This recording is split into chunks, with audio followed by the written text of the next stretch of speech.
Hey everybody, Raul here for Bass Musician Magazine, and today we have the extraordinary honor and pleasure of chatting with bassist Joe Gittleman. Yay! Joe, we always like to go to the past. How did you get started in music and particularly on bass? Friends, somebody's got a drum kit, someone's got a guitar, and kids want to start a band. It was just that was what was needed in that particular group of friends.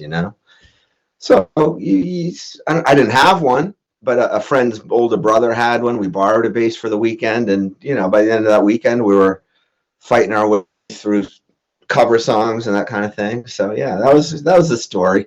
Out of necessity, Nice. I became a bass player. Nice.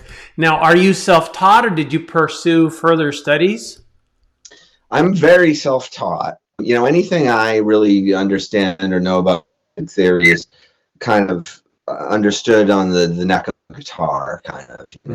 I think that most of my education was from listening to a lot of cool music and going on tour and roadieing for bands and that kind of thing. My education was sort of just trying to be around the show. Carry something in, find a way in. That kind of thing. So not a lot of sort of traditional music instruction for me. No. Gotcha.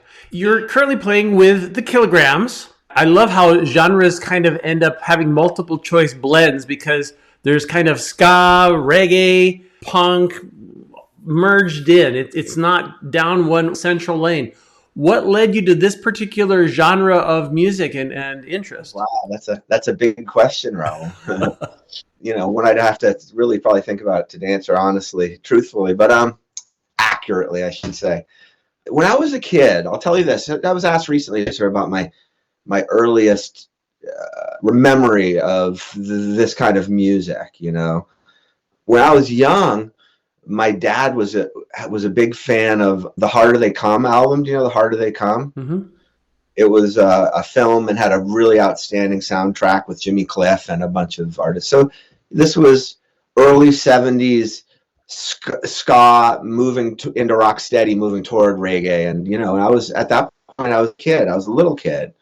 And I hear a lot of that music in the house, was probably maybe sowed some seeds, perhaps, But then, it was when we were teenagers. I saw the English Beat in 1981. I would have been 14 years old, So as a teenager, ska music and punk music, there was a little scene in Boston, and people were building it themselves, and we're going to shows at church basements and VFW halls and those types of things. So the music, it just sort of accompanied the life choices and the lifestyles and the friend group, and the music came along with that. I think to some degree, So those are my early memories of that music. Into becoming a big English Beat fan, and that was the first big show I ever saw. Well, actually no, I saw it's not true.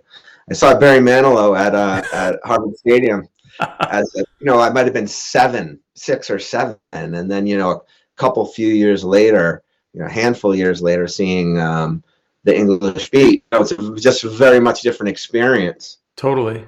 Yeah. Well, and it's fascinating. Again, the things that will lead you.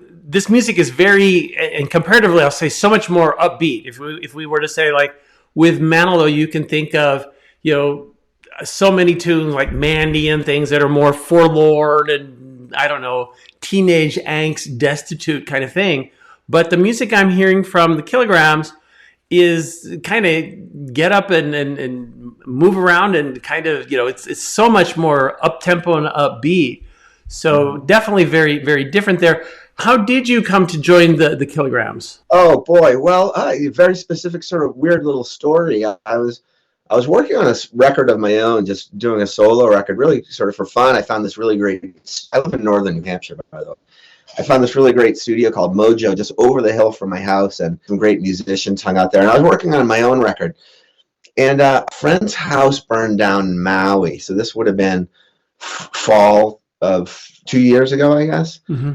Whatever those Maui fires were. And, not soon after, some friends started talking online about trying to raise some funds or show some support, show some love and support this friend Michelle had sort of been along. She's been very supportive of the ska scene, punk scene, and is well known, you know, as a supporter.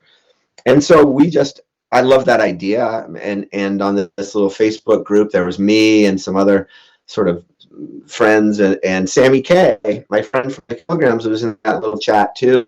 And we were really just sort of trying to offer a little advice. These other folks weren't musicians. They weren't really in the business. They were just fans and friends of Michelle's. And so we were part of this team, just kind of talking about it online. And at one point, I just shot a message to Sammy and said, "Hey, we should do something collaboratively for this album. This is a compilation album called Black Sand Relief or something like that." Yeah, Black Sand Relief. And me and Sammy just started working on a tune. You know, I had an idea for send it to him, but we did it remote. You know, I kind of sketched out a tune, and he jumped in and did some overdubs and wrote the bridge and, you know, that kind of thing. It was just sort of out of trying to be a part of this thing that was in support of this friend who just lost her house in Maui.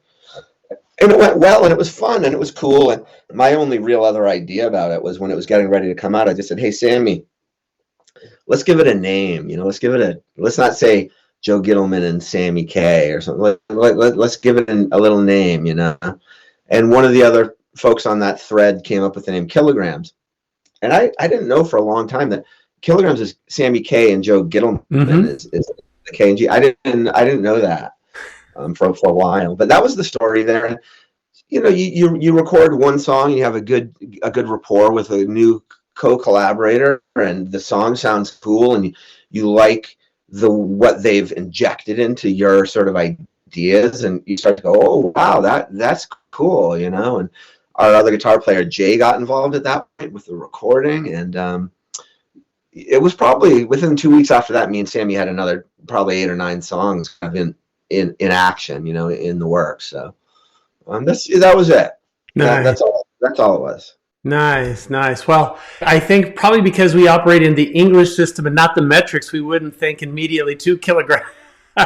But I get the abbreviation, absolutely. So you guys have a new album that's getting ready to drop April 4th. We're in 2025.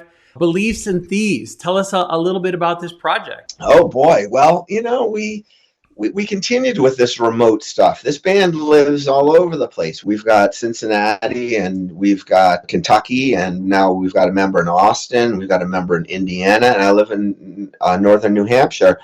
So we just kept going about our business sort of remotely, working up an EP worth of new tunes, and decided to go on tour. You know, we got offered a show. We got offered a good gig from this Supernova International Ska Festival down in Virginia. And with that date, sort of that offer on the calendar, it's like, all right, well, if we're going to show up and do that, we're going to have to be a band before that, you know. So just started booking some gigs, our own headline things. We played a skate park. We played some little DIY things, shows in Cincinnati, kind of in front of Sammy and Jay's friends, just kind of very down home things. You know, your first show, yeah, you know, you don't know what's going to happen, you know, and I wanted to play music and see if there's a band there, and just follow it for as long as we're all excited and enjoying it and feeling like we're doing something cool. So there's not a lot riding on it, to be quite frank with you. But we got this cool album coming out, and so to me, it's already kind of overachieved its, you know, intended result, I guess you could say. Well, and it'd be a good time to talk a little bit about how you get your sound. What are you playing on? I have an old 70s 74 jazz bass that I've had for a long time that the neck finally just gave up. It kind of twisted and needed refretted, and a luthier was telling me like $2,500 to fix that, to really fix that guitar. But also I had started using P basses in the studio a lot more, like on the last few Boston's records leading up to where we are now. I started using P basses more, and I don't know, I started to like the fatter necks on guitars. And so now I use that same 70s jazz bass. I bought a $300 Japanese 62 P bass reissue neck and put it on that jazz bass. I like a jazz bass with a P bass neck, and I don't know where all those are. You know, you see a lot of people playing P basses with jazz bass necks, you know. But where are the reciprocal leftover parts? I think they're being sold as parts, not as basses so much. So anyway, I have been using the same SVT 60s SVT 810 and jazz bass for 30 plus years, or something like that, 35 years probably. I'm not a real gearhead at all. Somebody will go, oh, you should try this little Sans amp or this special DI box that does this or that. It's just like anything that makes it harder to plug in and start playing to me is just like time in the wrong direction. Indeed. And well, you know where the sound comes from. Absolutely. Yeah. Well, and so much of it also is what the music is asking for, because when let's say we were talking like death metal and other things, the pedal board, all of the effects, blah. But when you're trying to, especially again, I think ska, reggae, a lot of times, even kind of to the opposite end of the spectrum, I'm more so with reggae. I've jokingly said, you never change your strings because you want that dull, thuddy kind of sonic impact there. So anyway, as we look ahead, what's in the works for you and the Kilograms? What is in the works for us? Well, we're going on tour. Our first West Coast tour is coming right up in a matter of hours. In fact, I'm going to head down to Boston and fly to the West Coast, LA, San Francisco. Eight dates with our friends Big D and the Kids Table. This is a band that I've produced a couple records for over the years. Long-standing friends that me and Sammy and the guys have known. So we're really excited about it. But what's in it for the Kilograms, or what's ahead for the Kilograms is more music. I mean, we already have another record ready to go, ready to record.